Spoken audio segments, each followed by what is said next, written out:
فیلم سینما پارادیزو کارگردانش جوزپه تورناتوره است. موسیقیش هم انیو موریکونه ساخته و تعداد زیادی از اون ملودیای جذابی که همه از موریکونه میشناسن و توی این فیلم می‌خوایم با هم دیگه بشنویم و ببینیم هر کدومشون به چه دلیلی توی چه صحنه‌ای استفاده شده. احساسی که بعد از دیدن این فیلم به آدم دست میده مثل این میمونه که بغض کاملا گلوتو گرفته ولی در عین حال داری همزمان لبخند میزنی. تورناتوره تو این فیلم یه جورایی غیر مستقیم داستان زندگی خودش رو ساخته و موریکونه هم خیلی استادانه ملودیایی ساخته که کاملا احساساتی که توی هر صحنه هست به مخاطب منتقل میشه. فیلم 4 تا تم اصلی داره که یکی از یکی جذاب‌تر. اونا رو که حتما بررسی می‌کنیم. فکر می‌کنم خیلی‌هاش هم احتمالاً حتی اگر فیلمو ندیده باشین شنیدین این تما رو. اما توی آخر ویدیو می‌خوام یه تم فرعی از فیلمو بررسی کنم که اونقدری جذابه که حتی به نظرم از اون تمای فرعی احساسات بیشتری رو آهنگساز اینجا داره منتقل میکنه. تم اول تم اصلی فیلمه که حالا اسم تمو میتونیم بذاریم همون تم سینما پارادیزو، چون این تم یه جورایی هم در ارتباط با اون سینمایی هستش که توی فیلم هست، ولی خب چون سینما پارادیزو ذاتاً یه فیلمیه که کاملا احساسی و یه جورایی تراژیک و غم انگیزه، کاملا داره یه جورایی توی این تم این حس به ما منتقل میشه. دقیقاً با شروع فیلم و تصویر اول فیلم که اون اقیانوس و دریایی هستش که داریم میبینیم توی فیلم، ما داریم این تمو میشنویم و مود اصلی فیلم اینجا داره پایه‌گذاری میشه. ما میدونی که با یه فیلمی سر و کار داری که قرار حسابی توی این فیلم احساساتی بشی و حس غم رو تجربه کنی. این تم یه حس غم و تراژدی رو به مخاطب منتقل میکنه و توی فیلم علاوه بر صحنه‌هایی که حالا روی سینما و دیدن خود سینما پارادیزو شنیده میشه، روی برخی صحنه‌های تراژیک فیلم هم این تم رو ما میشنویم. توی اوایل فیلم معمولا با سازهای زهی شنیده میشه، اما در ادامه فیلم حالا به دلیلی که اشاره میکنم تو ادامه ویدیو تغییر میکنه و تو سازهای بادی چوبی ما این تم رو میشنویم. یکی دیگه از جاهایی که ما این تم رو توی فیلم میشنویم، علاوه بر حالا اون بخش اول که گفتیم که داره یه جورایی نشون میده که فیلم یه جورایی غمگین و تراژیکه که ما تو صحنه ابتدایی میشنویم، جایی هستش که خبر میرسه که پدر شخصیت اصلی فیلم سالواتوره توی جنگ کشته شده و مادرش وقتی این خبر رو میشنوه احساساتی میشه و داره گریه میکنه. این تم رو میشنویم و این احساس غم این کاراکتر رو داره اینجا برای ما پررنگتر میکنه و مخاطب رو کاملا احساساتی میکنه. توی ادامه فیلم جایی که دوباره سینما پارادیزوی جدید افتتاح میشه، همونجور که گفتیم این تم یه جورایی در ارتباط با خود سینما پارادیزو هم هستش. ما اینجا کاملا یه سازبندی جدید از تمو میشنویم و سازهای بادی چوبی به دلیل اینکه اشاره کنن که خب این همون سینما پارادیزو ولی یه جورایی دوباره افتتاح شده و جای جدیدی هست، با یه تغییراتی توی سازبندی ما داریم یه ورژن جدیدی از این تمو میشنویم. تم دوم خیلی تم جالبیه به خاطر نوع به کارگیری آهنگساز و استفاده این تم توی فیلم. این تم اسمش تم مچوریتی هست و داره گذر زمان رو توی فیلم نشون میده. هر جا که ما این تم رو میشنویم یا قراره که یک کاتی بخوره و یه صحنه بعدی بیاد که زمان فیلم جابجا شده، جلوتر رفته، یا نه اگر که داره مثلا روی یه صحنه‌ای به صورت حالا اینکه کات نمیخوره و زمان عوض نمیشه ما این تم رو میشنویم، دقیقاً داره به حسرت گذشته، ایجاد اون حس نوستالژیکی که از گذر زمان ایجاد شده، دوباره اینجا هم این تم شنیده میشه.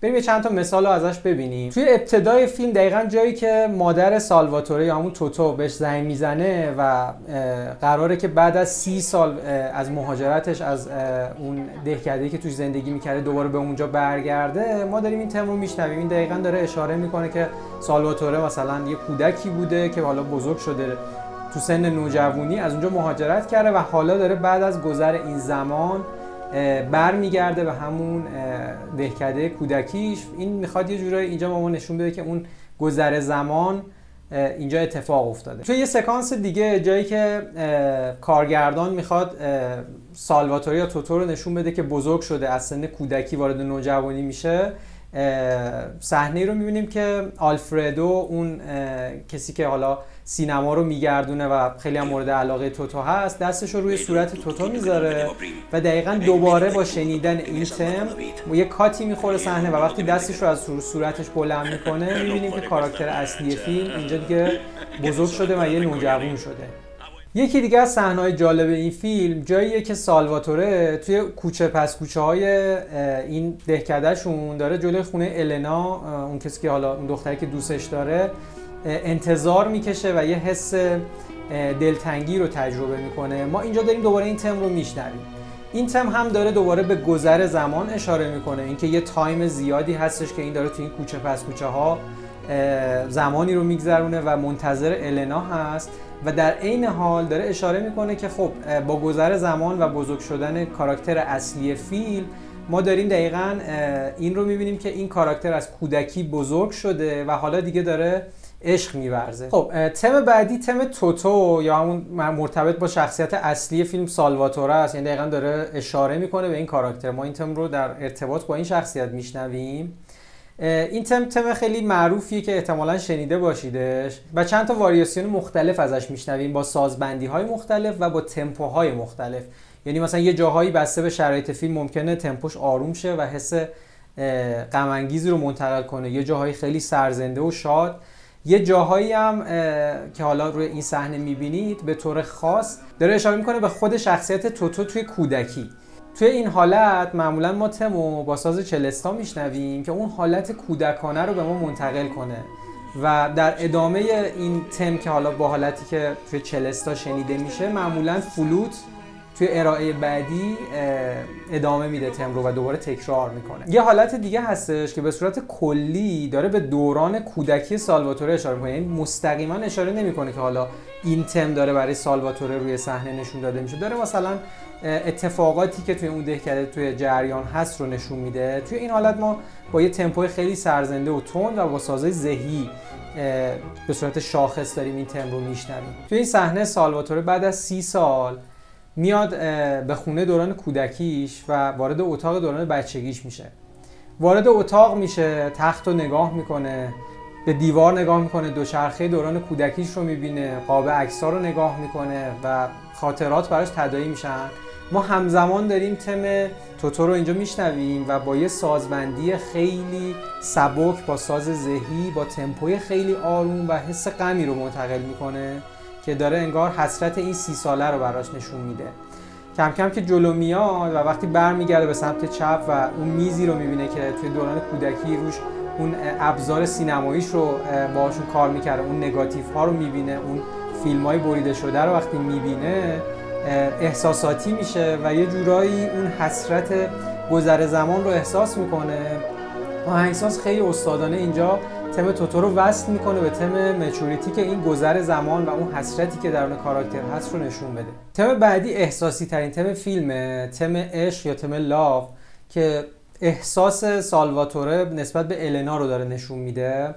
یه نکته جالبی که راجع به این تم هست، این تم ساخته انیو موریکونه نیست. این تمو آندریا موریکونه پسرش ساخته و یکی از به یاد ماندنی ترین تم‌های فیلمه، یعنی یه جورایی نشون داده که اون نبوغی که توی پدرش هست و اونم داره، که حتی میتونم بگم نسبت به بقیه تم‌های فیلم شاید این تم یه جورایی معروف‌تر شده و خیلی پرتکرار هست، تو طول فیلم زیاد شنیده میشه. دقیقاً در رابطه با احساس و عشق و علاقه‌ای که نسبت به النا داره و توی سکانس‌های مختلف اینو با سازبندی‌های مختلف میشنویم. حالا به چند تاش الان اشاره میکنم. توی اولین باری که به صورت مستقیم داره سالواتوره با النا صحبت میکنه که حالا توی ادامه سکانس جالبه این ملاقاته یه جورایی توسط دوستش قطع میشه. ما این تم رو با یه سازبندی خیلی ضعیف داریم میشنویم که انگار داره نشون میده که اون حس عشق و علاقه داره شکل میگیره و یه دفعه با اون مزاحمتی که اون دوستش ایجاد میکنه تم قطع میشه کاملا و محو میشه. این اولین ارائه تم عشق هست توی فیلم. یکی دیگه از سکانس‌های جالبی که این تم استفاده شده جاییه که سالواتوره دلش برای النا تنگ شده و داره تو خیابونا قدم میزنه و دقیقاً داره این تم حالا با یه سازبندی جدید اون حس دلتنگی سالواتوره رو به ما نشون میده که یکی از باز قسمت‌های جالب و احساسی هست که ما این تم رو میشنویم. یه ارائه جذاب دیگه این تم هم اون جاییه که بعد از اون تابستونی که حالا النا خارج میشه از دهکده و برمیگرده و انگار همه اون حالا دلتنگی‌ها دوباره تبدیل میشه به اون حس عشق و علاقه‌ای که داشتن به هم. ما خیلی قدرتمند و قوی با یه سازمندی خیلی پر دوباره اینجا اون تمو میشنویم. یه قسمت دیگه‌ای که خب خیلی جذاب ما داریم تم لاو رو میشنویم، یه سکانسی که اولین بار دختر النا رو توی یه کافه‌ای میبینه و متوجه میشه از شباهت که این دختر همون الناست و میخواد پیگیر بشه که ببینه آیا النا هنوز داره اینجا زندگی میکنه و چه بر النا گذشته توی این سالها. ما این تم اولین بار اینجا میشنویم. اما این تم دیگه اون تم قبلی نیست، خیلی به صورت جزئی یه سری از نوت‌ها از ملودی حذف شده و سازبندی خیلی ضعیف‌تر شده. انگار داره نشون میده گذر زمان و اون حسرتی که حالا اون نرسیدنی که توی این عشق هست رو به ما نشون میده که خب آهنگسازم یه جورایی میخواسته این حس رو القا کنه. باز ما این تم لاو رو اینجا میشنویم. خب حالا میرسیم به اون تم فرعی که براتون گفتم. اول اینجا یه نکته رو بگم، شما احتمالاً اگر سرچ کنید توی اینترنت 2 تا ورژن از فیلم سینما پارادیزو میبینید که من حتما توصیه میکنم ورژن کامل فیلم رو ببینیدش. اون ورژن کات خورده سینماییش رو اگر نبینید بهتره. این ورژن تکمیل تریه و این تم مختص این ورژنه، اون تم فرعی که ازش اول ویدیو هم صحبت کردم، چون یکی از جذاب‌ترین تم‌های فیلمه و همچنین داستان فیلم با این ورژن کامل شده فیلم تکمیل میشه. شاید قطعا یه چیزی کم داشته باشه فیلم بدون این قسمت. این تم اسمش تمیه که حالا تم النا میشه گفت یا فور النا نامگذاری شده توی فیلم. تمی به شدت غمگین و یه جورایی بخش‌هایی از همون تم لاو رو داره تو خودش به ما نشون میده، اما به صورت کامل این اینجا ارائه نمیشه. یه جورایی یه اشاره هایی به این تم میکنه.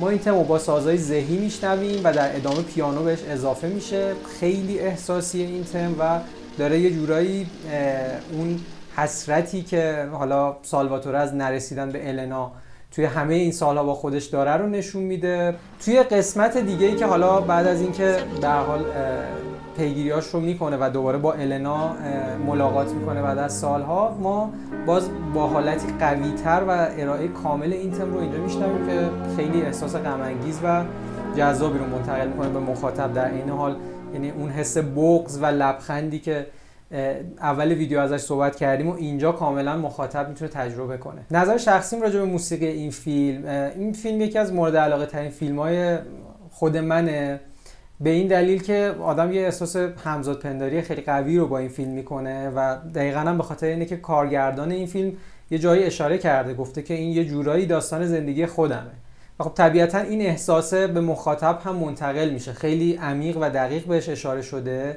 اما بحث موسیقی این فیلم، موریکونه قطعاً چیزی رو به این فیلم اضافه کرده که اگر شما موسیقی رو قطع کنید و این فیلم رو ببینید طبیعتاً شاید این فیلم معمولی به نظر برسه، یا حتی اگر معمولی نباشه فیلم رو با موسیقیش به جایی برده که خیلی جذاب ترش کرده، چیزیه که واقعا از فیلم حذف نشدنیه. حالا خوشحال میشم حتما شما نظرتون رو راجع به موسیقی این فیلم بگید که با هم راجع بهش صحبت کنیم. به ادامه حتما میخوایم از موریکونه باز فیلم‌های بیشتری رو بررسی کنیم.